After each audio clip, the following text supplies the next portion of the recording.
নমস্কার সবাইকে, আমি মন। আপনারা শুনছেন আমৃত্য ভালোবাসি তোকে, লিখেছেন সানমা চৌধুরী। বোনাস পর্ব। আজকে আপনারা শুনবেন বোনাস পর্ব। তো আমি শুরু করছি। কিছু মুহূর্তের জন্য আবিরের দৃষ্টি স্থির হয়ে রইল। আবিরের মলিন চাহনি দেখে তানভীর নিজের রুমে দরজা থেকে ডাকল, কি হয়েছে ভাইয়া? বন্ধ দরজা থেকে মনোযোগ সরল আবিরের। তানভীরের দিকে না তাকিয়ে ছোট করে বলল, কিছু না। নিজের রুমের দিকে পা বাড়াতেই যাবে, তানভীর পুনরায় বলল, ভাইয়া তোমার কি কিছুক্ষণ সময় হবে? তানভীর বলল, কেন? এমপি তোমাকে দেখা করতে বলেছিল। আবির বলল, আমাকে কেন? তানভীর বলল, জানি না, সামনে নির্বাচন, হয়তো সেই বিষয়ে কথা বলবেন। আবির বলল, কিছুক্ষণ অপেক্ষা কর, ফ্রেশ হয়ে আসছে। আবির ফ্রেশ হয়ে তানভীরের সঙ্গে বেরিয়ে গেছে। মেঘ রুমে বসে বসে হ্যান্ড প্রিন্টিং এর কাজ করছিল। বেশ কিছুদিন যাবৎ মিমের একটা ড্রেসে কাজ করছিল। ড্রেসের কাজ শেষ করেই বন্যাকে ছবি পাঠিয়েছে। কিছুক্ষণের মধ্যেই ছবি দেখে বন্যা কল করেছে। দুই বান্ধবী প্রায় 30 মিনিট গল্প করেছে। বন্যা জামা কাপড় সেলাই করতে পারে। মেঘ যেহেতু হ্যান্ড পেন্টিং শিখে ফেলেছে, দুই বান্ধবী মিলে অনলাইনে বিজনেস করবে। সেই বিজনেসের টাকা দিয়ে তারা দেশের সুন্দর সুন্দর জায়গাগুলোয় ঘুরবে, তারপর দেশের বাইরে ট্যুর দিতে যাবে। যখন যা ইচ্ছে করতে পারবে, কারো কাছে অনুমতি নিতে হবে না, এসব নিয়েই আড্ডা হচ্ছিল। কথা শেষ করেই মেঘ ড্রেসটাকে নিয়ে ফুটোফুটি করে নিচে নামল, আম্মু, কাকিয়া, আব্বু সবাইকে দেখানোর জন্য। সবার প্রশংসা শুনতে শুনতে মেঘের গাল দুটো লজ্জায় লাল হয়ে গেছে। মিম তো খুশিতে বোনকে জড়িয়ে ধরেছে। আদি ওয়ার্ডরোব থেকে নিজের 5-7টা শার্ট আর টি শার্ট বের করে নিয়ে আসছে। মেঘ যেন সেগুলোতে কার্টুনের ক্যারেক্টার আর্ট করে দেয়। আদির এমন কাণ্ড দেখে বাড়ির প্রত্যেকেই হাসতে হাসতে ক্লান্ত হয়ে গেছে। এমন সময় তানভীর আর আবির বাসায় ঢুকল। ড্রয়িং রুমে হাস্যোজ্জ্বল পরিবেশ দেখে তাদের মনোযোগও সেদিকে গেল। মোজাম্মেল খান তানভীরকে উদ্দেশ্য করে ঠাট্টার স্বরে বললেন, দেখো আমার মেয়ে কত সুন্দর করে জামা প্রিন্ট করেছে, আমার মেয়ে বলে কথা। তানভীর ড্রেসটা ভালোভাবে দেখে নিল। ড্রেস দেখে বোঝাই যাচ্ছে কাঁচা হাতের কাজ। প্রথমবারে কোনো কাজই পারফেক্ট হয় না, তারপরও দূর থেকে তেমন কিছু বোঝা যায় না। কালার কম্বিনেশন ভালো হওয়াতে দূর থেকে দেখতে মাশাআল্লাহ অনেক সুন্দর লাগছে।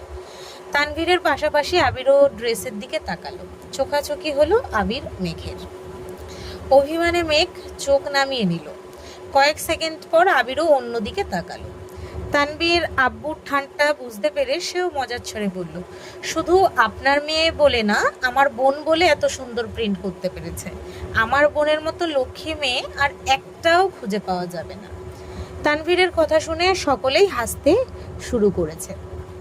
একটা ড্রেস প্রিন্ট করা নিয়ে বাবা ছেলে মিলে মেঘকে নিয়ে টানাটানি শুরু করে দিয়েছে। তানভীর খানিক হেসে আবিরের দিকে তাকিয়ে ভ্রু জোড়া নাচালো। আবিরের ওষ্ঠদ্বয় কিছুটা প্রশস্ত হলো। তানভীর যে আবিরকে শোনানোর জন্যই ইচ্ছাকৃত বোনকে লক্ষ্মী বলে সম্বোধন করছে, এটা আবিরের বুঝতে বাকি নেই। আবির আর মেঘের মধ্যে কোনো কিছু নিয়ে মান অভিমান চলছে, সেটা বুঝতে পেরেই তানভীর সন্ধে থেকে আবিরকে জিজ্ঞেস করছে, কিন্তু আবির কিছুই বলছে না। মেঘের বিষয়ে কিছু বললেই কথা এড়িয়ে যাচ্ছে। মোজাম্মেল খান তানভীরের কথার প্রত্যুত্তরে বললেন, আমার মেয়ের মতো এত গুণ যে আমার মেয়ে যেই বাড়িতে বউ হয়ে যাবে সেই বাড়িতেই রানীর মতো থাকবে, বুঝলে? তানভীর দ্বিতীয়বারের মতো আবিরের দিকে তাকিয়ে হালকা কাশি দিয়ে ভ্রু নাচালো। ইশারাতেই যেন প্রশ্ন ছুড়ে দিল আবিরকে,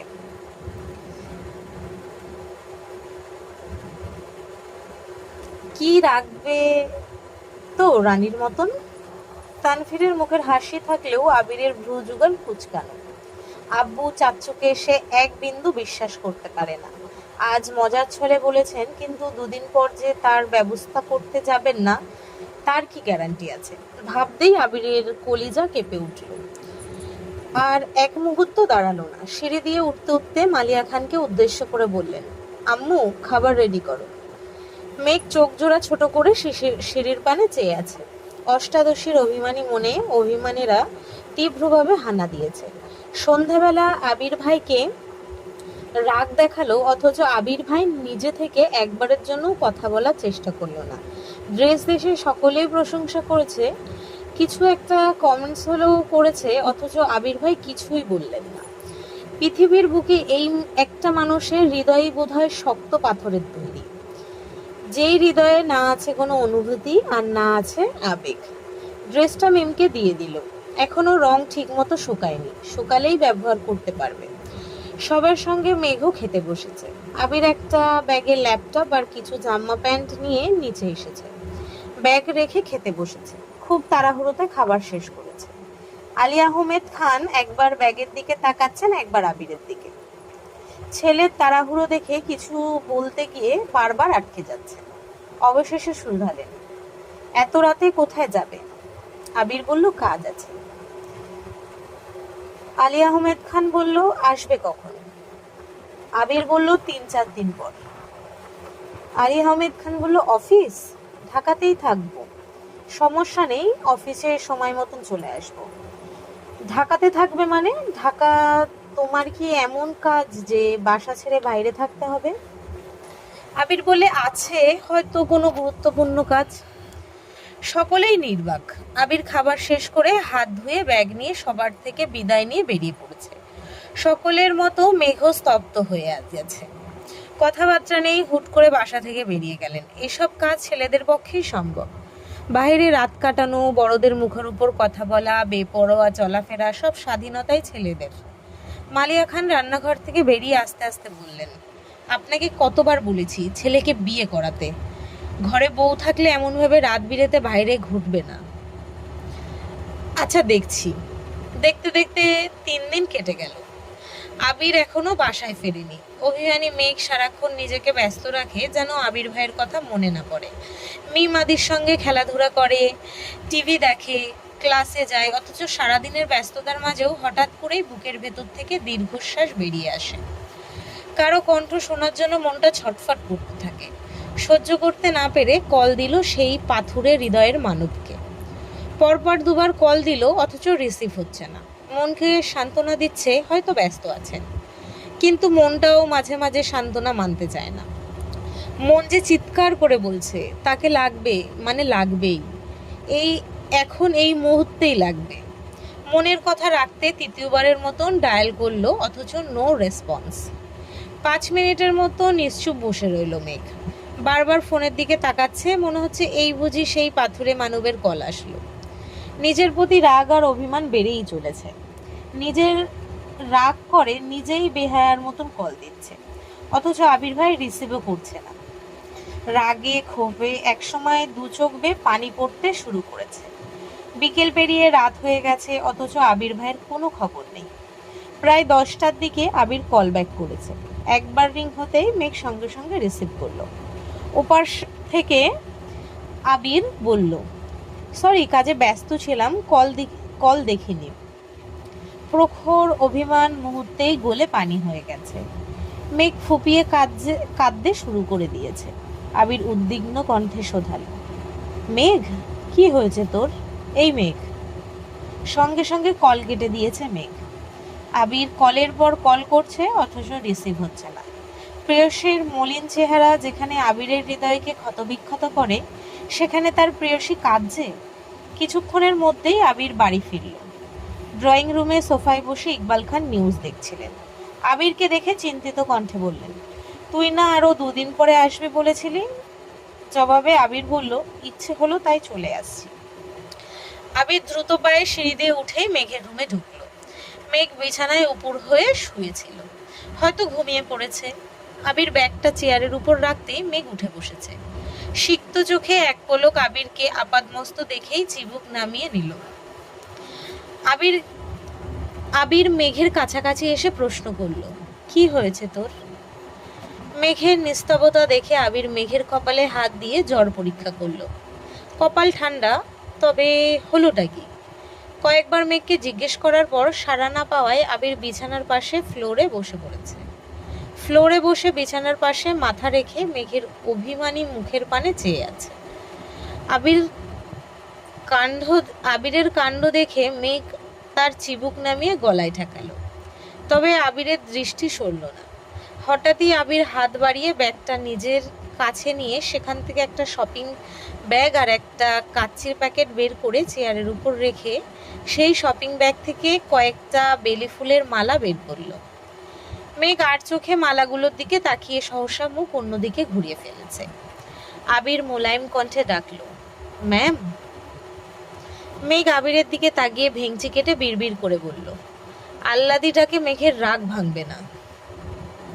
মেঘ পুনরায় মুখ ঘোরালো।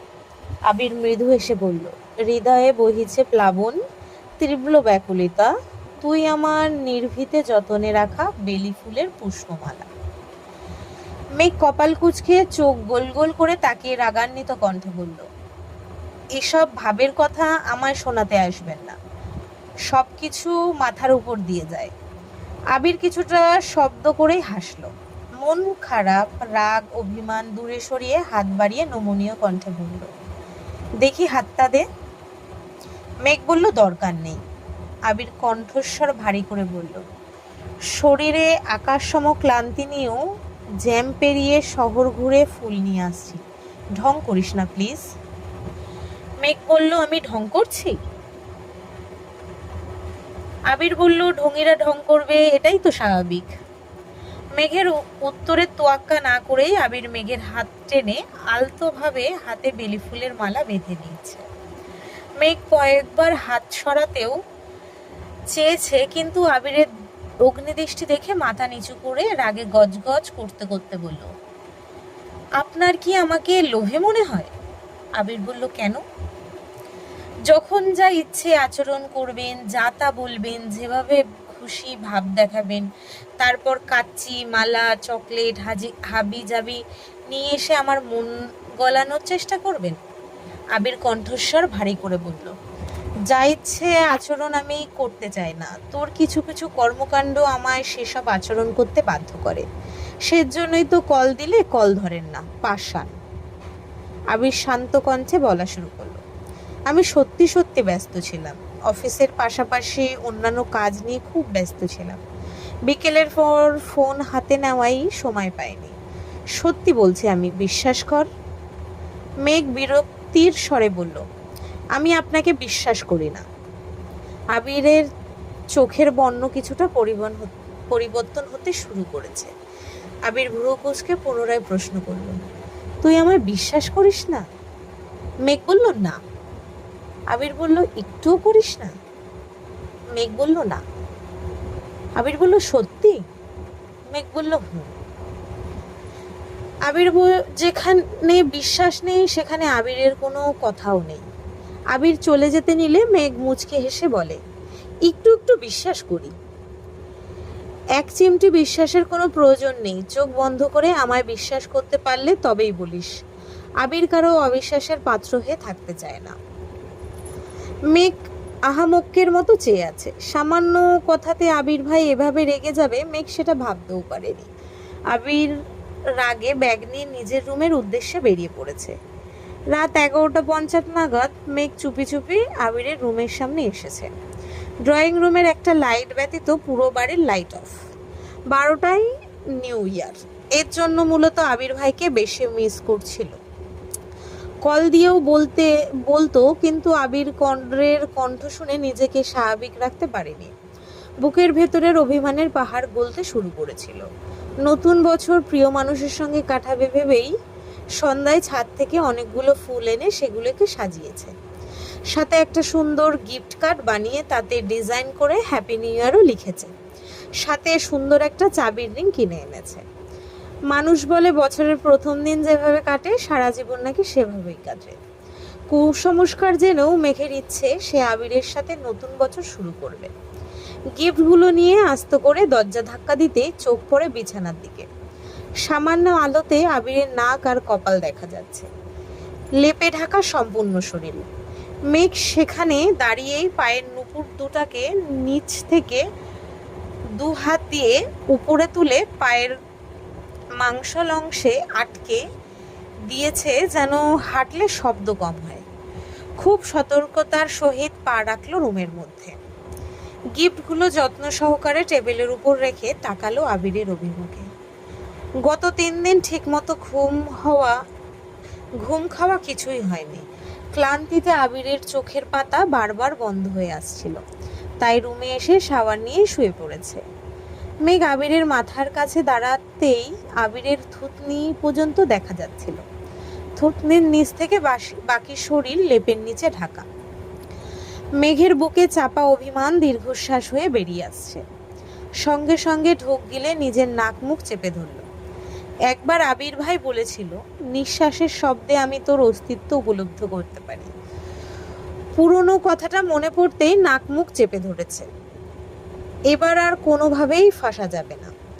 মন বরাবর চলে যেতে যেতে যেতে বলছে, অথচ মেঘ দৃষ্টি সরাতে পারছে না। আবির ভাইয়ের ঘুমন্ত মায়াময় চেহারার পানে মুগ্ধ আঁখিতে চেয়ে আছে।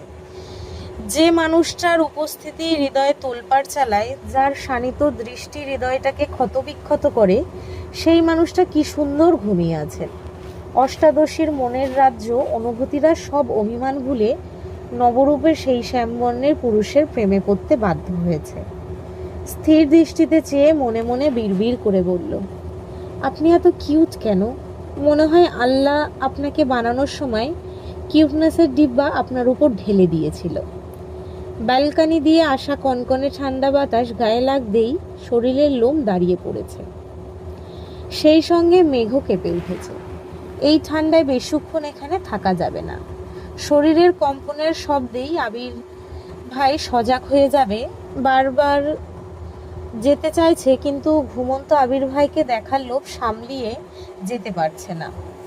কে বলবে এই মেয়ে গত 9 বছর যাবৎ আবিরকে সহ্যই করতে পারত না।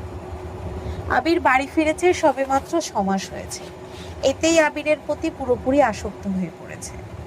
যে মেয়ের রাগ আর জেদের কাছে খানবাড়ির প্রতিটা সদস্য হার মানত, সেই মেয়ের রাগ অভিমান এখন আবিরের রাগের সামনে তুচ্ছ। ভালোবাসা বোধ হয় এমনই হয়। শত রাগের পরও প্রিয় মানুষটার উপস্থিতি হৃদয় প্রশান্ত করে তোলে।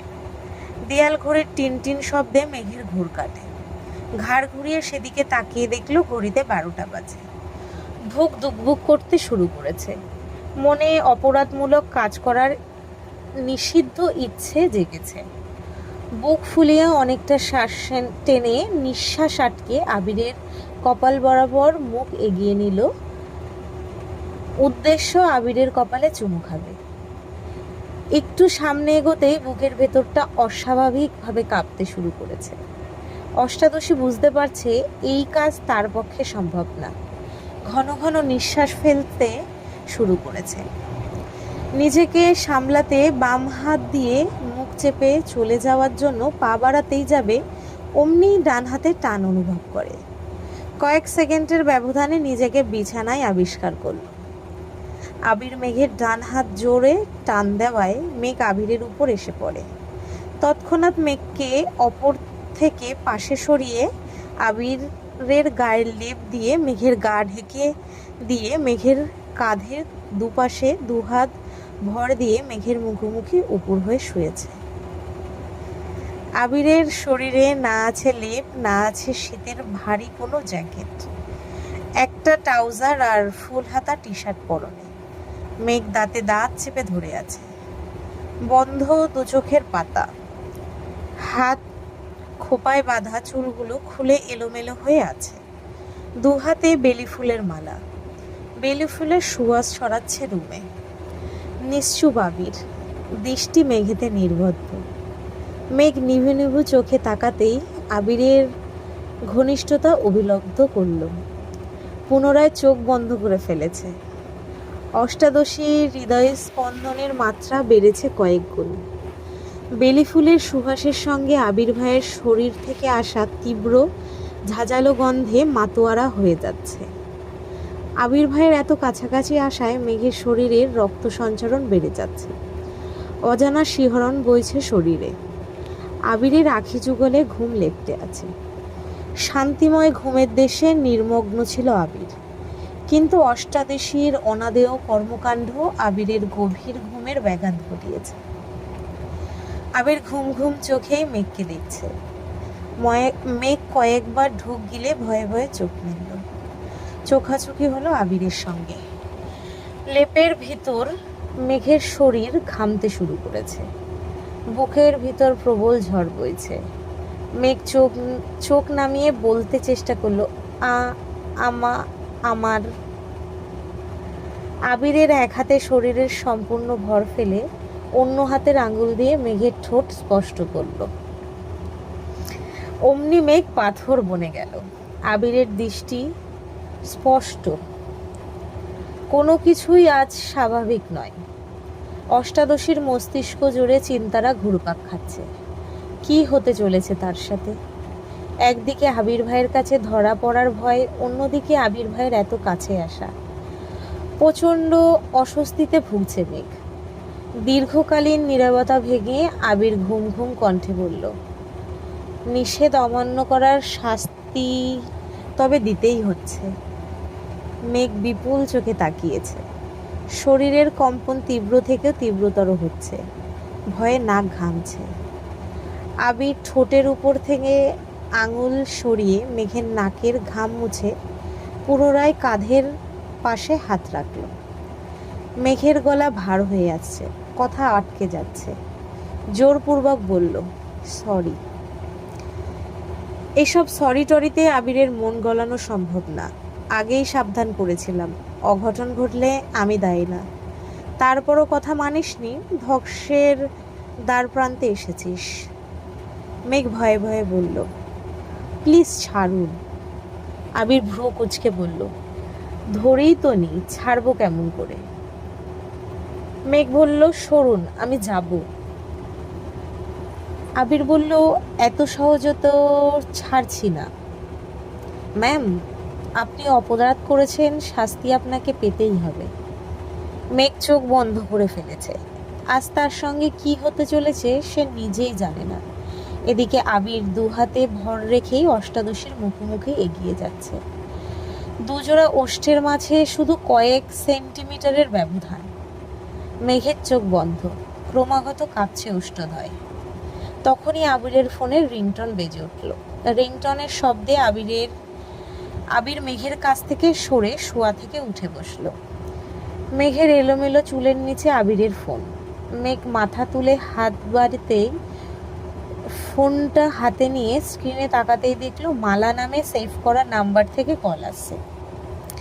ফোন এগিয়ে দিল আবিরের দিকে। মেঘের লজ্জায় লালিত মুখমণ্ডল মুহূর্তেই বদলে গেছে। ক্রোধে চোখ দুটি জ্বলছে। মালা নাম দেখে আবির সাইলেন্ট করে ফোন পাশে রেখে দিয়েছে। মালা আপু রাত বিরেতে আবির ভাইকে কল করে, এটা মেঘ সহ্যই করতে পারছে না।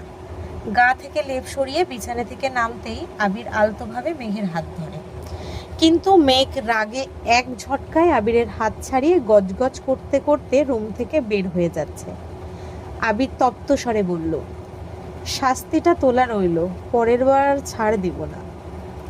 মেঘ রাগে আবিরের দিকে তাকিয়েছে, দরজাটা ঠাস করে লাগিয়ে রুমে চলে গেছে।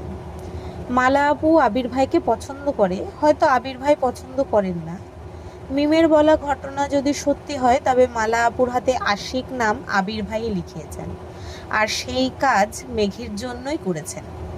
মেঘ সবই বুঝতে পারছে, কিন্তু এত রাতে মালা আপুর কল দেওয়া সে মেনে নিতে পারছে না। আজ মেঘ দেখেছে বিধায় রাগ করছে।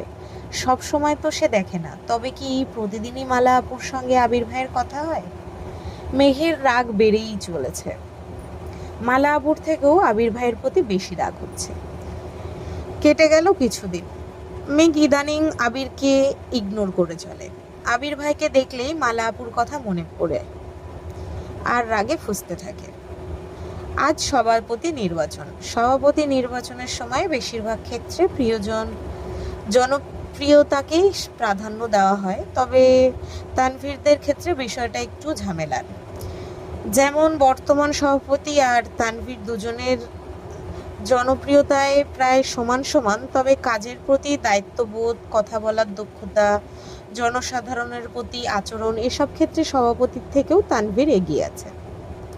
তাছাড়া এমপির পছন্দের প্রার্থীও তানভীর আর আবির দুজনকেই বলেছিলেন এমপি কথা বলে সরাসরি সভাপতি পদ তানভীরকে দিয়ে দেবে, কিন্তু দু ভাইয়ের কেউই রাজি হয়নি। জিতলে নির্বাচন করেই জিতবে। সকাল সকাল দুই ভাই বেরিয়ে গেছে। বাড়ির মহিলারা যেমন দুশ্চিন্তা করছে, তেমনি তানভীরের আব্বু মোজাম্মেল খানও চিন্তায় আছেন। হাজার হোক একমাত্র ছেলে বলে কথা, উপরে যতই রাগ দেখাক না কেন, ছেলে যেই কাজ করছে সেটাতে যেন সফল হতে পারে সেই দোয়াই করছেন তিনি। 2-3 বার আবিরকে কল দিয়ে খবরও নিয়েছেন। সারাদিন না খেয়ে ফলাফলের অপেক্ষায় বসে আছেন। সন্ধ্যার পরপর আবির মিষ্টি নিয়ে বাসায় ফিরেছে। আবিরের পেছন পেছন তানভীরও প্রবেশ করলো। সোফায় 3 ভাই আদি বসে আছে। মেঘ আর মিম ডাইনিংয়ে বসে গল্প করছিল। আবির ঢুকতেই ইকবাল খান শুধালেন, খবর কি? আবির হাসি মুখে বলল, আলহামদুলিল্লাহ। 3 ভাই একজোটে বললেন, আলহামদুলিল্লাহ। মেঘ আর মিম দুজনে ছুটে এসে তানভীরকে প্রশ্ন করে, জিতছো? তানভীর হেসে উপর নিচ মাথা নাড়ল। কনগ্রাচুলেশন ভাইয়া। থ্যাংক ইউ বনু, আজ থেকে তোর নতুন পরিচয়, তুই জেলা ছাত্রলীগের সভাপতির বোন। মিম গাল ফুলিয়ে প্রশ্ন করলো, আর আমি? তোকেও কি আলাদা করে বলতে হবে? আচ্ছা ঠিক আছে, তুইও সভাপতির বোন। মিম আস্তে করে বলে, ট্রিট দিবা না? তানভীর বলল, অবশ্যই দেব। আম্মু, বড় আম্মু, কাকিয়া সবাই তানভীরকে অভিনন্দন জানাচ্ছে। তানভীর ভয়ে আছে কখন জানি আব্বু বা বড় আব্বু লেকচার দেওয়া শুরু করেন। আবির মায়ের হাতে মিষ্টি বক্সগুলো দিয়ে সবাইকে মিষ্টি দিতে বলল। তানভীর সিঁড়ি পর্যন্ত যেতেই মোজাম্মেল খান ভারী কণ্ঠে বললেন, মিষ্টি ভাবি কেন দিবে? তানভীরের উচিত সবাইকে মিষ্টি মুখ করানো। তানভীর আঁতকে ওঠে, আব্বু তাকে মিষ্টি খাওয়াতে বলছে, ভাবা যায়? তানভীর হাসি মুখে মিষ্টির বক্সগুলো থেকে একটা বক্স থেকে নিয়ে বড় আব্বু, আব্বু, কাকামণি, বড় আম্মু, আম্মু, কাকিয়া, আবির, মেঘ, মিম আদি সবাইকেই নিজের হাতে মিষ্টি খাইয়ে দিয়েছে। সেই সঙ্গে বড় আব্বু আর আব্বুর সঙ্গেও বেশ কিছুক্ষণ কথা বলেছে। তানভীর ভেবেছিল রাজনীতির জন্য তাকে নিজের বাড়িতে সবসময় চোরের মতো চলতে হবে, অথচ আব্বু, বড় আব্বু এত সুন্দরভাবে সাপোর্ট দিচ্ছে যে সে অভিভূত হয়ে যাচ্ছে। মেঘ রুমে গিয়ে তানভীরের সঙ্গে একটা ছবি খুঁজে বের করে ফেসবুকে অভিনন্দন পোস্ট করেছে। সেই পোস্টে মেঘের সব বান্ধবীরা লাইক কমেন্ট করেছে। বন্যাও কংগ্রাচুলেশন লিখে কমেন্ট করেছে। পরেক্ষণেই মনে হলো তানভীর ভাইকে কল দেওয়া উচিত, কিন্তু সাহস পাচ্ছে না। কি না কি মনে করবে এসব ভেবে অবশেষে কল করল। প্রথমবারে রিসিভ হলো না, দ্বিতীয়বার রিসিভ হলো। আসসালামু আলাইকুম, বন্যা বলল। তানভীর বলল, ওয়ালাইকুম আসসালাম। তানভীর বলল, হঠাৎ কি মনে করে কল দিলে? বন্যা বলল, কংগ্রাচুলেশন। তানভীর ঠাট্টার স্বরে বলল, বাবা তুমি আমায় অভিনন্দন জানাবে তা তো কল্পনাও করতে পারছি না। বন্যা বলল, না মানে মনে হলো জানানো উচিত। তানভীর বলল, যাক বাবা, মনে তো হয়েছে, থ্যাংক ইউ সো মাচ। বন্যা বলল, এখন রাখি? তানভীর বলল, শোনো। বন্যা বলল, জি বলুন। তানভীর বলল, আগামীকাল ফ্রি আছো? বন্যা বলল, কেন? তানভীর বলল, ছোটোখাটো একটা ট্রিট দিতাম। বন্যা বলল, শুধু শুধু ট্রিট দেওয়ার কোনো প্রয়োজন নেই। তানভীর বলল, শোনো মেয়ে, ট্রিট দেওয়া কখনো প্রয়োজন আওতায় পড়ে না, এটা যার যার ইচ্ছে থেকে আসে। বিকেলে কল দেব, রেডি থেকো। তানভীর বললে, শোনেন। বন্যা বলল, বলো। বন্যা বলল, আমি কিন্তু একা যাব না। তানভীর বলল, তো কাকে নিয়ে আসবা? বন্যা বলল, ট্রিট দিলে মেঘ আর আমাকে একসঙ্গে দিতে হবে, আমি একা যাব না। তানভীর বলল, ঠিক আছে, তোমাদের ক্লাস শেষ হওয়ার আগেই আমি ভার্সিটির সামনে থাকবো। বন্যা বলল, আচ্ছা, আল্লাহ হাফিজ। তানভীর বলল, আল্লাহ হাফিজ। কল কেটেই বন্যা মেঘকে কল দিয়ে সবকিছু জানিয়েছে। মেঘ আর বন্যা দুজনেই আজ সকাল সকাল বেরিয়েছে। তানভীরের জন্য গিফট কিনবে, সেটা রাতেই প্ল্যান করে রেখেছিল। দুজনে ঘুরে ফিরে গিফট কিনে তারপর ভার্সিটিতে এসেছে। ততক্ষণে সাদিয়া, মিষ্টি, মিনহাজ, তামিম চলে আসছে। দু একটা কথা বলে মেঘ আর বন্যা ক্লাসে চলে গেছে। মিনহাজ আর তামিজ দুজন বাহিরে দাঁড়িয়েই আছে। মিনহাজের মেঘকে সেই প্রথম দিন থেকে পছন্দ হলেও তামিম বন্যার উপর এরকমভাবে ক্রাশ খায়নি। তবে মিনহাজ আর তামিম সর্বক্ষণ একসাথে থাকায় দুই বন্ধু কথা বলতে বলতে একসময় কথা ওঠে বন্যার বিষয়ে। মিনহাজ আর তামিম যেমন বেস্ট ফ্রেন্ড, মেঘ আর বন্যাও তেমন বেস্ট ফ্রেন্ড। মিনহাজ যেহেতু মেঘকে পছন্দ করে, তাদের সম্পর্ক হলে সেই সাথে বন্যা আর তামিমের জুটি হলে তাদের বেশ মানাবে, এসব ভেবেই মূলত বন্যার প্রতি কিছুটা সিরিয়াস হয়েছে। এখন মিনহাজ তামিমকে বোঝাচ্ছে যেন বন্যাকে আজকেই প্রপোজ করে। মেঘ যেহেতু আবিরকে পছন্দ করে, তাই মেঘকে হুট করে প্রপোজ করতে গেলে কখনোই মানবে না, বরং বন্ধুত্ব ভেঙে যেতে পারে। তবে বন্যা এখনো পর্যন্ত কারো প্রতি কিছুই শোনেনি, তাই মিনহাজ তামিমকে এক প্রকার জোর করে যেন বন্যাকে প্রপোজ করে। ক্লাস শেষ হওয়া মাত্রই মেঘ আর বন্যা গল্প করতে করতে বেরিয়ে পড়েছে। তামিমও তাদের সঙ্গে হাঁটছে। এক সময় তামিম বন্যাকে ডাকলো। দুজনেই থেমে গেল। বন্যা স্বাভাবিক কণ্ঠে জিজ্ঞেস করলো, কিছু বলবি? তামিম বলল, হ্যাঁ। বন্যা বলল, বল। তামিম বলল, দেখ বন্যা, আমি এত ঘুরিয়ে পেঁচিয়ে কথা বলতে পারি না। তোর সঙ্গে প্রায় অনেক দিনের বন্ধুত্ব, তুই মেঘ দুজনেই খুব ভালো আর আন্তরিক। তবে ইদানিং আমার তোর প্রতি অন্যরকম অনুভূতি কাজ করছে, যেটা বন্ধুত্বের থেকেও বেশি কিছু। তুই যদি রাজি থাকিস তাহলে বন্ধুত্বের সম্পর্কের পাশাপাশি আমরা ভালোবাসার সম্পর্কে জড়াতে পারি। মেঘ হা হয়ে তাকিয়ে আছে। প্রথমবারের মতো কেউ বন্যাকে প্রপোজ করছে দেখে মেঘ খুব মজা নিচ্ছে। কোচিং চলাকালীন বন্যা বলেছিল প্রেম করলে ভার্সিটিতে উঠে পড়বে।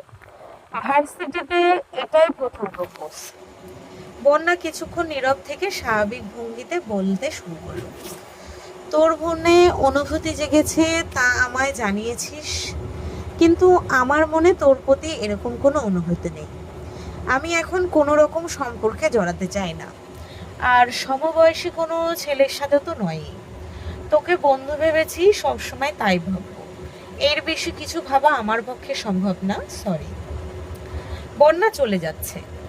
মেঘ আহামুকের মতো তাকিয়ে থেকে সেও বন্যার পিছু নিল। তামিম ছেলে হিসাবে খারাপ না, দেখতেও মাশাল্লাহ, দুজনকে মানাবেও ভালো। মেঘ ভেবেছিল হয়তো বন্যা রাজি হয়ে যাবে, না হয় ভাবার জন্য সময় নেবে, কিন্তু সরাসরি না করাতে মেঘ বেশ অবাক হয়েছে। মেঘ গেট পর্যন্ত ছুটে আসতেই তানভীরকে দেখল। আজ সে গাড়ি নিয়ে এসেছে। মেঘকে ছুটতে দেখে গম্ভীর কণ্ঠে প্রশ্ন করল, ছুটছিলি কেন? মেঘ বলল, এমনি। বন্যার চোখে মুখে কিঞ্চিত রাগ। তানভীর দুজনকেই এক পলক দেখে পুনরায় প্রশ্ন করল, কি হয়েছে বুনু, কোনো সমস্যা? মেঘ বলল, না না, সমস্যা নেই। তানভীর বলল, বল কি হয়েছে? মেঘ বলল, অ্যাকচুয়ালি আমাদের একটা ফ্রেন্ড বন্যাকে মাত্রই প্রপোজ করেছিল। আজকের পর্ব এই অবধি। আজকের এটা বোনাস পর্ব ছিল। যদি সবার ভালো লাগে লাইক কমেন্ট শেয়ার করে দিও। যদি ইউটিউব থেকে শুনছো তো সাবস্ক্রাইব করো। যদি ফেসবুক থেকে শুনছো তো পেজটাকে ফলো রেখো। আরও নতুন পর্ব শোনার জন্য সবাই একটু ফলো রেখো। আজ আসছি, ধন্যবাদ সবাইকে।